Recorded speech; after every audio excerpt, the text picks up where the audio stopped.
Do you ever worry that your writing is unclear? Whether you're writing an email, newsletter, a script for a YouTube video, or a paper for publication, expert writers use writing to share their knowledge and expertise. But it really doesn't matter how valuable your ideas are, because if you can't write clearly, your ideas will never make it off the page and into the mind of the reader. So in today's video, I'm going to give you 3 reader-focused writing tips that you can use to improve your writing, and that helped my writing students achieve results like these. Welcome back to Writer Science, the channel where we explore the art and science of expert writing. If you're new here, I'm William, and I'm an English professor based in South Korea.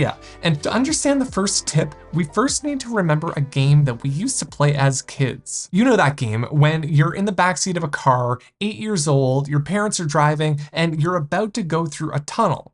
What do? Well, if you're anything like me, what you do here is take in a big breath and try to hold it until you get to the end of the tunnel. Sometimes this was simple enough, but whenever the tunnel was long, the game got hard because the longer you sat there, the more impatient you'd get, hopelessly waiting for the car to reach the end of the tunnel, and it's starting to seem like the car is slowing down and you're starting to turn blue in panic because you're not sure if you're gonna make it, but you must make it so you can catch your breath, and inside you're thinking, oh my God, hurry up already. When are we gonna get there? Well, that feeling of anticipation, of hopelessly waiting for the arrival of something important, it happens a lot when we read. Take a look at these 2 sentences. Which one is easier to read? A detailed explanation of why readers find it difficult to read sentences whose grammatical subjects are overloaded is given in this video.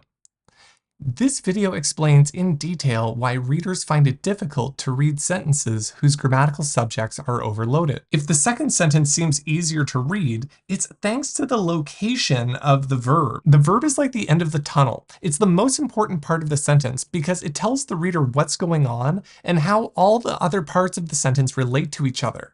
So from the start of the sentence, readers are kind of holding their breath, eagerly waiting for the arrival of the verb. If the verb occurs near the beginning of the sentence, like in sentence 2, then it's like driving through a short tunnel, which is pretty easy. But if the verb occurs near the end of the sentence, like in sentence 1, then the reader has to take a deeper breath and hold it for a longer time, and they're just dying to get through everything that's front-loaded at the beginning of the sentence. Readers like to get past the subject to the verb as quickly as possible. So the first tip for writing clearly is to keep your grammatical subject short. But right next to the subject is where we find the second source of unclear writing. And when writers fail to control this, their writing becomes about as lively and active as a graveyard. So if you don't want your writing to feel dead, then we need to consider what happens when we die.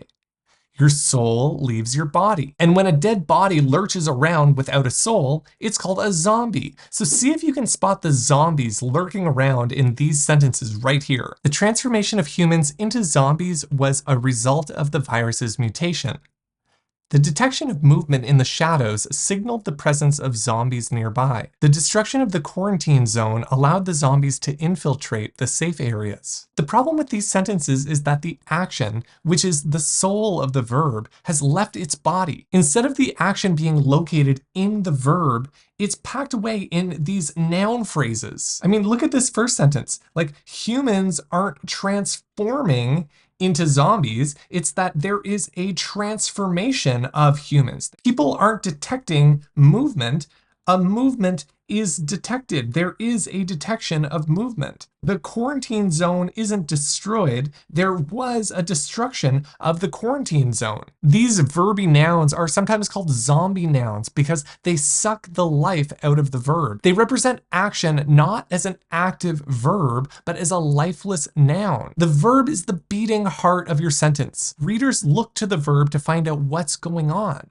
So when you're editing your work, it's really important to make sure that the verb carries the action of the sentence. So now I'm going to give you a 3-step formula that you can use to fix zombie nouns. But before that, here's a pro tip that you can use for whenever you're out hunting for zombie nouns. They usually end in tion, ment, or ence. It doesn't account for all of them, but that's a really good sign. So the first step for fixing zombie nouns is to find the action and put it back where it belongs, into the verb. So in this first case, we have transformation. That would be transform.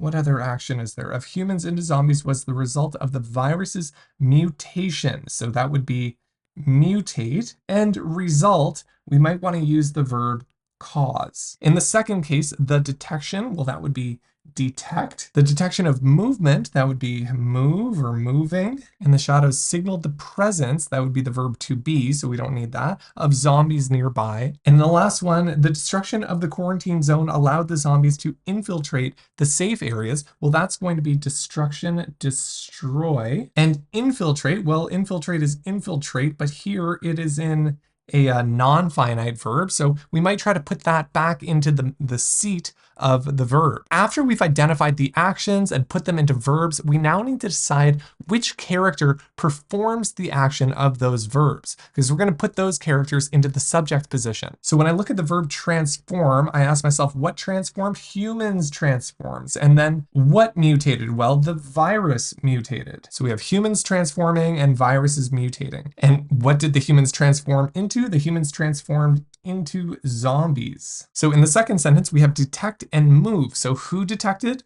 Well, the detection of movement in the shadows signaled the presence of zombies, so it must be humans. Humans detected. And what was moving? Well, movement in the shadows. It must have been zombies moving. And destroy, well, we don't exactly know who did the destroying, but we can use the passive voice here to say that the quarantine zone was destroyed. And who did the infiltrating? Well, the zombies did the infiltrating. That's already there. We can leave it, but we want to use this as a finite verb. So zombies infiltrated. And what did they infiltrate? They infiltrated the safe areas. All right, so now we've broken up our zombie nouns into clauses, and now we have to think, what is the proper relationship in the sentence among these clauses? So in this first one, we have two clauses which have a relationship of cause and effect. So the virus mutating causes humans to transform into zombies. So we'll make this our main clause, and we will turn this one into the effect of that clause, which caused the humans to transform into zombies. But actually, because these are in a relationship of cause and effect, what we can do is just strike out this middle pronoun and turn this verb into an ing. So it becomes the virus mutated, comma, causing the humans to transform into zombies. Now in the second sentence, I think the main clause for me is going to be detected. The humans detected what? Their presence nearby. But the zombies moved. Let's keep movement in a verb. So we can say, as the zombies move, the humans detected their presence nearby. And again, in this last one, we have a relationship of cause and effect. The quarantine zone was destroyed. That's the cause. The effect is the zombies infiltrated. So we can say, since the quarantine zone was destroyed, comma, the zombies, and the original sentence was about how this allowed the zombies to infiltrate. So we can capture that with the modal verb could. So since the quarantine zone was destroyed, the zombies could infiltrate the safe areas. So just like that, if you don't want your writing to seem like a visit with the dead, then be sure to put the action of your sentence in the verb. Now, those first 2 points were about the structure of individual sentences, but it's not enough to have short subjects and action-packed verbs. We also need to make sure that when we put these sentences together, they flow. But what do we mean when we talk about writing that flows? See, a sentence is kind of like a piece of wood in one of those 3D cube puzzles. Readers don't look at the individual pieces. They also want to know how those pieces link up to form a single unit of discourse. The reader needs to be able to see how that piece works within the pattern of the whole. Here's a paragraph in which some, but not all, of the sentences flow well together. See if you can spot the one that breaks the flow. The properties of lightness, strength, and resistance to corrosion make aluminum one of the most versatile industrial materials. Firstly, aluminum is one of the lightest metals that has ever been used.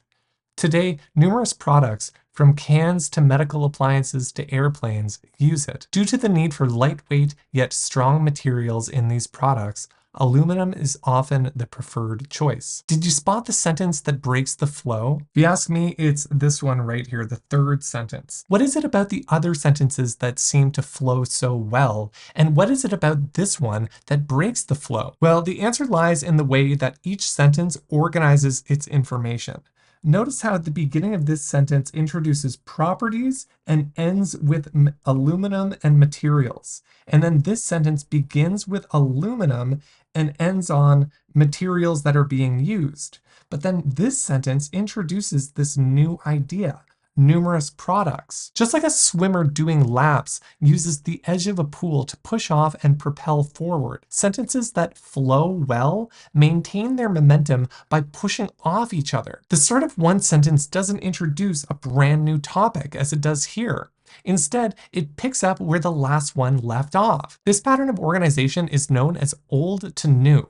Old information at the start of the sentence, new information at the end. Because when the last few words of a sentence sets up the start of the next one, the reader moves easily from one idea to the next. So to make these sentences flow, all we need to do is rearrange the information so that the old information, aluminum, which is represented here by the pronoun it, begins at the beginning of the sentence, and this new information, numerous products, occurs at the end of the sentence. So that becomes today aluminum is used by many products. So when we insert that back into the main paragraph, it becomes today it is used by many products, from cans to medical appliances to airplanes. And that's fantastic, not only because aluminum links up back to this sentence, but also even the verb links back to the end of this sentence. So use and use are kind of pushing off each other, and then we introduce new products